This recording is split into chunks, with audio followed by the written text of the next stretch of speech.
Have you ever been so tired that you couldn't stay awake, no matter how hard you tried?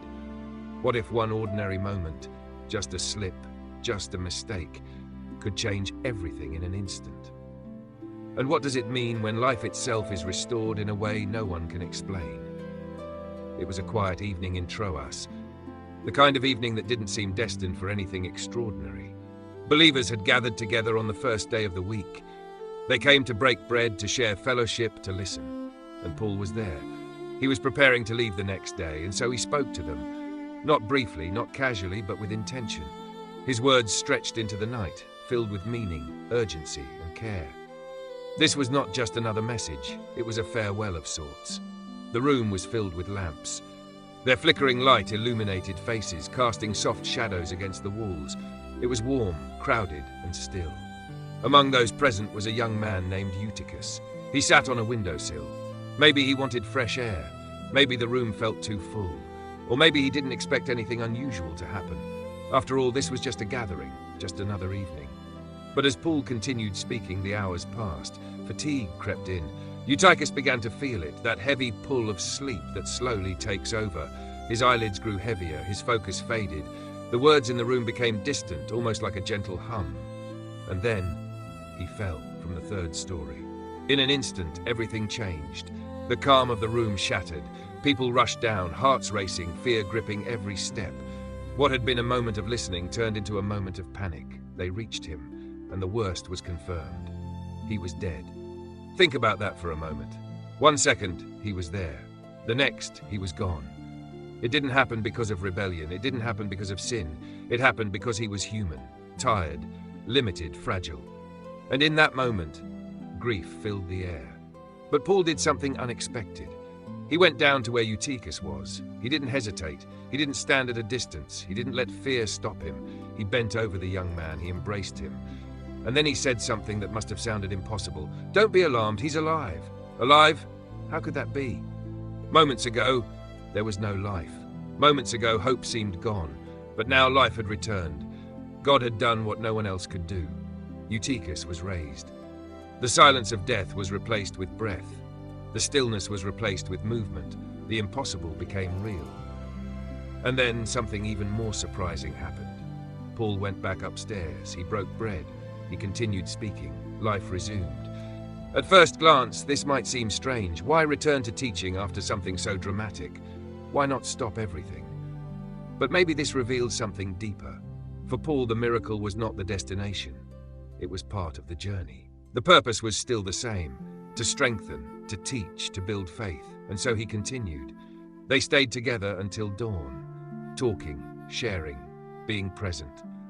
And when the morning came, they brought the young man home alive, and the people were greatly comforted. Comforted not just because of the miracle, but because of what it revealed. This story is not just about a fall, it's about restoration, it's about grace in moments of weakness. It's about what happens when human limitation meets divine power. Eutychus didn't plan to fall asleep. He didn't intend for things to go wrong. But they did. And maybe that's something we can all relate to. Because not every fall in life is intentional. Sometimes we drift, sometimes we grow tired, sometimes we lose focus. And before we realize it, we find ourselves in places we never expected. Falling, not always physically, but emotionally, spiritually, mentally. And in those moments, it's easy to believe that it's over, that the damage is done, that there's no way back. But this story challenges that belief. Because what happened to Eutychus shows us something powerful. Falling is not always the end. Sometimes it's the place where restoration begins. Paul didn't condemn him. He didn't ask questions. He didn't focus on the mistake. He responded with action, with compassion, with faith. He reached out. He embraced. And through God's power, life was restored. What if we saw our own moments of failure differently? What if instead of seeing them as final, we saw them as opportunities for grace? Because the truth is, we all have window moments. Moments where we feel the pressure, the fatigue, the weight of everything around us. Moments where we're trying to stay focused, trying to stay present, but we're struggling. And sometimes we fall. But here's the difference. You are not alone in that moment. Just like Paul went down to Eutychus, God meets us where we fall. Not from a distance, not with judgment, but with presence, with compassion, with the power to restore. And maybe the most beautiful part of this story is not just that Eutychus lived again, it's that life continued. He wasn't defined by that moment. He wasn't remembered only for the fall. He was part of the story moving forward. And that matters, because your lowest moment does not define your entire life. Your fall is not your identity. Your mistake is not your ending. There is more beyond it. There is life beyond it. There is purpose beyond it. And sometimes the experience of falling becomes part of your strength. It shapes your understanding. It deepens your compassion. It reminds you of grace. Think about the people in that room. They witnessed something they would never forget. Not just a miracle, but a message. Life can return. Hope can rise again. And even in the middle of darkness, light is still present. This is what faith looks like. Not the absence of struggle, but the presence of hope in the middle of it. Paul didn't promise a life without difficulty, but he lived a life that showed something greater than difficulty.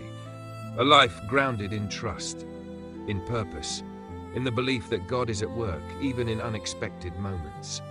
So if you're in a place where you feel like you've fallen, if you feel like you've lost something, if you feel like you've gone too far to come back, remember Eutychus. Remember that one moment does not decide everything. Remember that restoration is possible.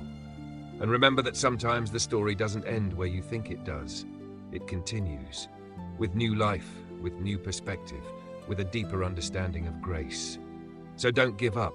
Don't stay in the place of the fall. Lift your eyes, because there is more ahead.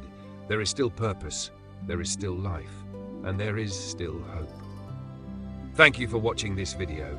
If this message spoke to you, don't forget to like, follow the channel, and share this video with someone who needs to hear it today.